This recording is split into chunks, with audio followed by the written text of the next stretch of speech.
I want to tell you about the moment I realized something had gone wrong.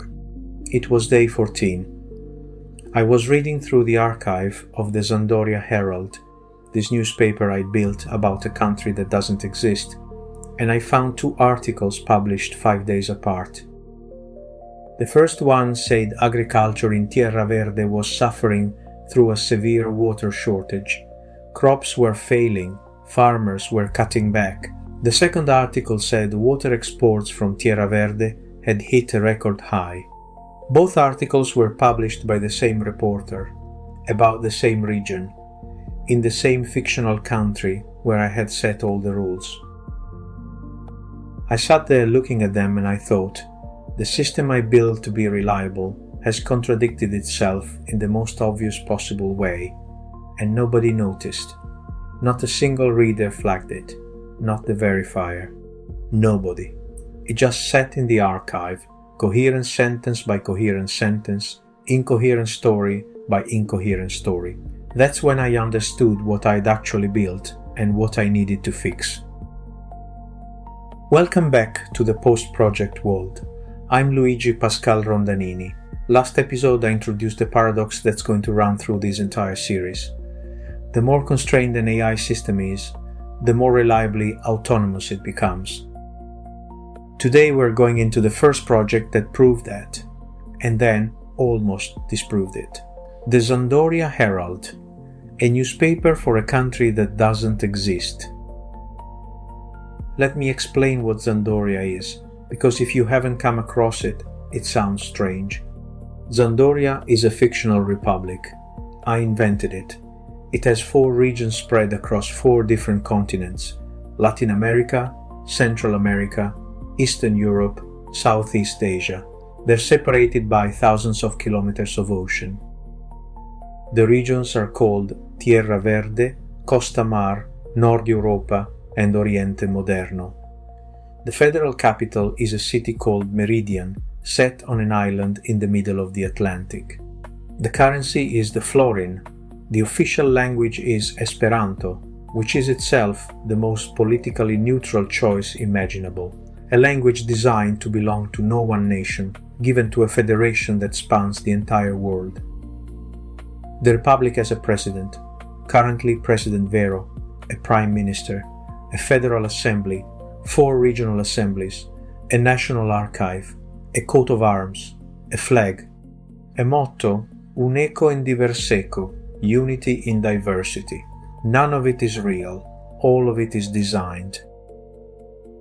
The newspaper publishes every single day at 2 in the morning UTC. It publishes in 2 languages, English and Esperanto. Each edition has a front page with 4 lead stories, regional dispatches from each of the 4 bureaus, an editorial column from the Herald's editorial board, letters to the editor, a weekly long-form feature every Saturday, a weekly economic column every Sunday, written by the editor-in-chief. No human writes any of it, no human decides what goes on the front page, no human edits the Esperanto translation. The whole thing runs on an AI pipeline that triggers at 2 a.m., generates the edition, and publishes it. It has been doing this every day.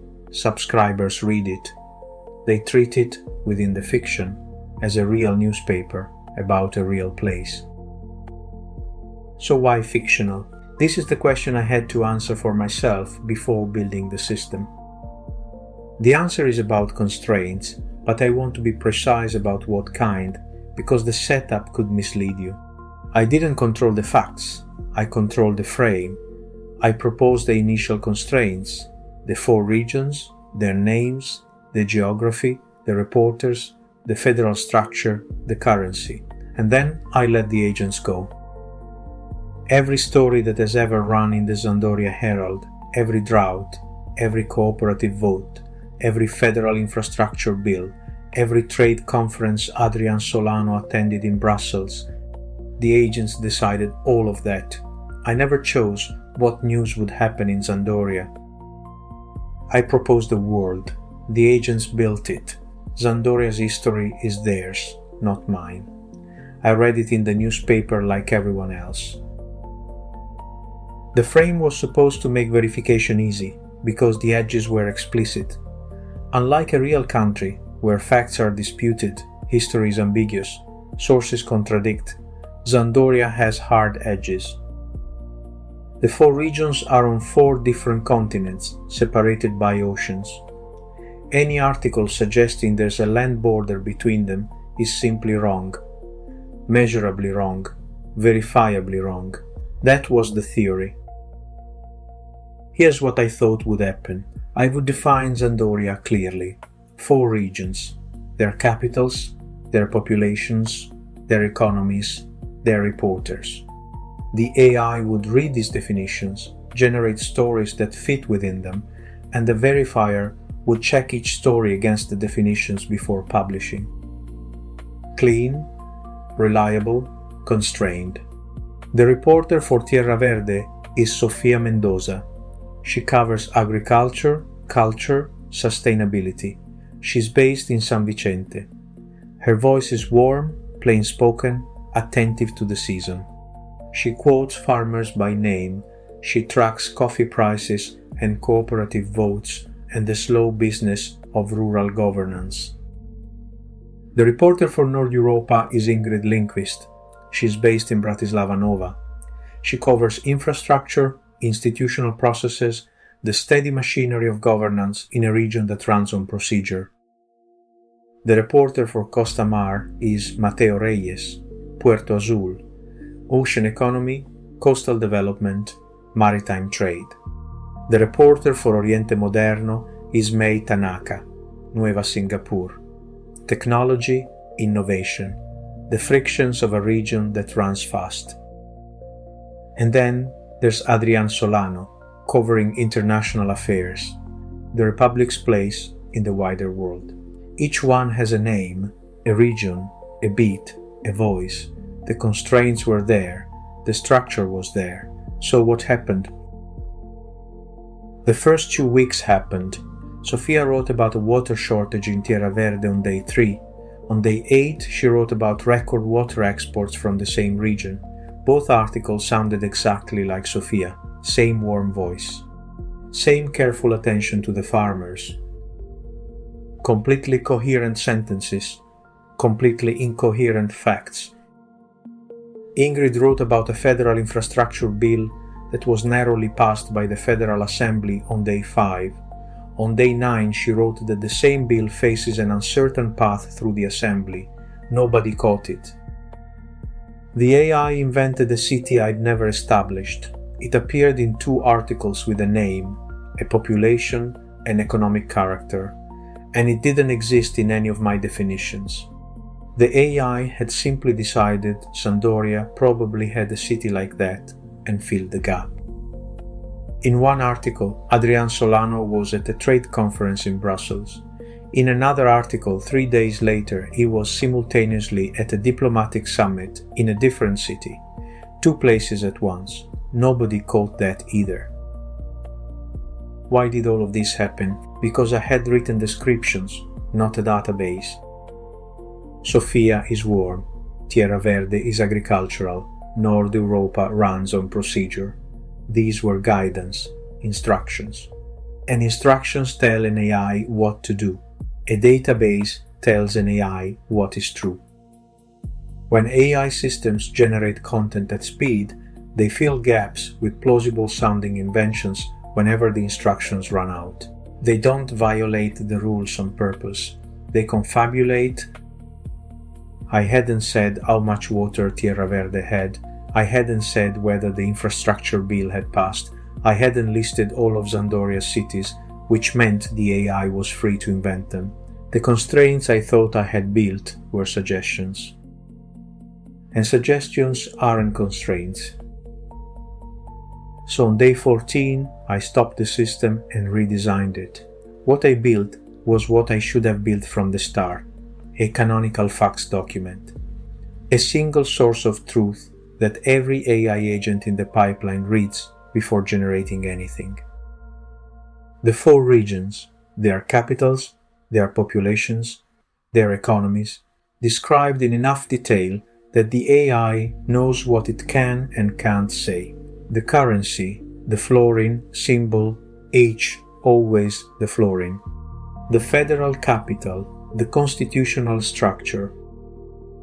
The fact that the regions are on 4 different continents separated by oceans, which means a story about a border skirmish between Terra Verde and North Europa, is not just wrong, but physically impossible. And crucially, what the document doesn't define, the AI cannot invent. If a city isn't in the facts document, it doesn't exist. The gaps close. The effect was immediate. Day 15 onward, the contradictions stopped.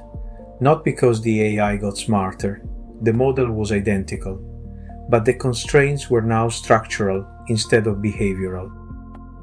Before the fix, every contradictory sentence still sounded accurate, grammatically perfect, internally coherent, exactly what you'd expect a good journalist to write. The AI wasn't lying. It was confabulating within the space my vague instructions left open. After the fix, there was no space. You can only move pieces on this board. The board defines all the legal moves. Let me tell you what the system looks like now. Every day at 2 a.m. UTC, the orchestrator wakes up. Every AI agent in the pipeline reads the canonical facts document first. The reporters, the editorial board, the letters editor. They all start from the same source of truth.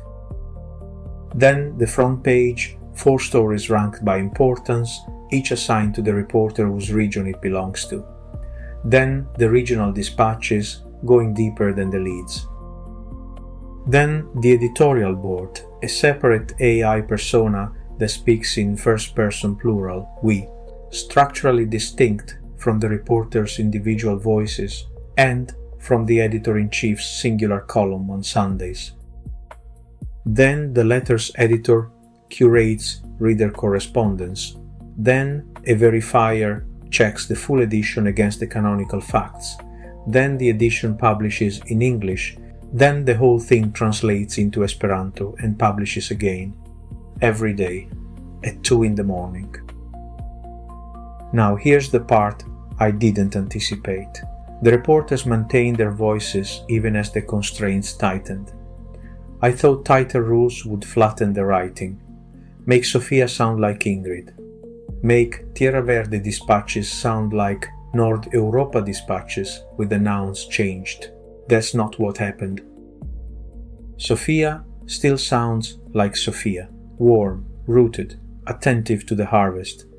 Ingrid still sounds like Ingrid, procedural, institutional, filed from a press gallery. The constraint didn't erase the voice, it stabilized it.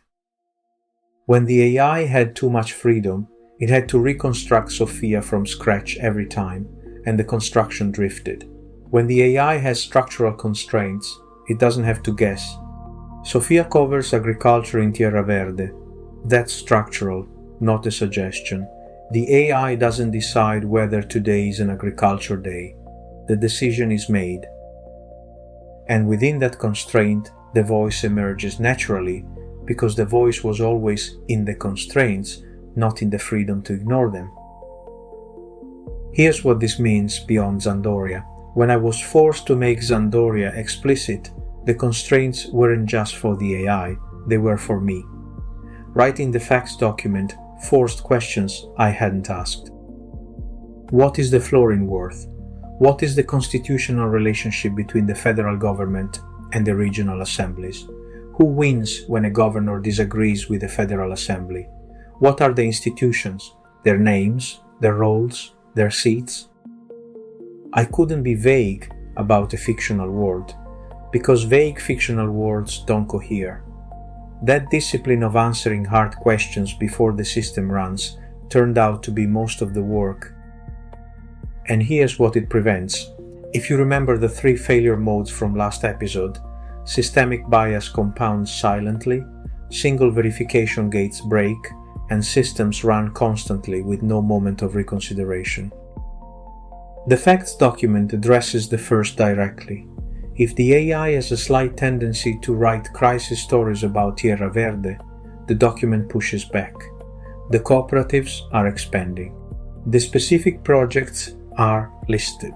It isn't a place in permanent collapse. The facts constrain the drift before it compounds. The multi-stage pipeline addresses the second. The verifier isn't the only gate. Every agent reads the facts document independently before the verifier ever sees the output. Structural redundancy without extra complexity. The third, the system still doesn't solve, it just keeps publishing, which is why I read back through a few days of editions, roughly once a week, not to edit, just to check whether the frame is holding. 20 days of publication later, the question that haunts me isn't whether the articles are good. They are. Readers write letters to Sofia Mendoza. They treat her as a real person with a real beat in a real place. The question is whether there's a bias I haven't detected in a world I didn't build. Does the editorial board lean slightly toward fiscal conservatism? Does May Tanaka's technology coverage skew optimistic? Does Adrian Solano's international reporting favor certain real-world regions when he draws on training data to imagine foreign policy? I don't know, and I can't look at my own decisions to find out, because most of these decisions weren't mine.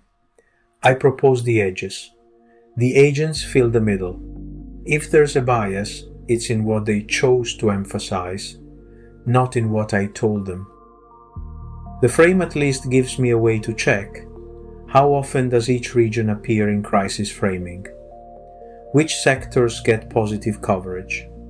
Do the editorials trend in one direction? I can measure output against definition. That's governance, not control, governance. Living with Zandoria has made me understand the difference better than I expected.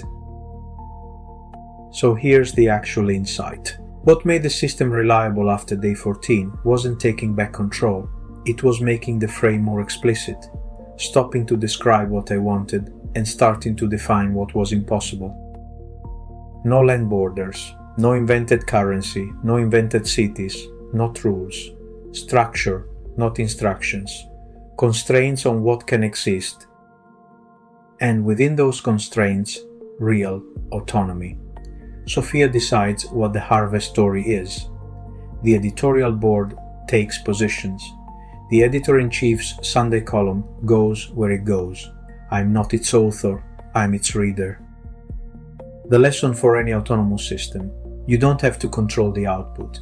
You have to define the edges precisely enough that the output can't escape into confabulation. Propose the frame. Make the constraints structural. Then let the system go.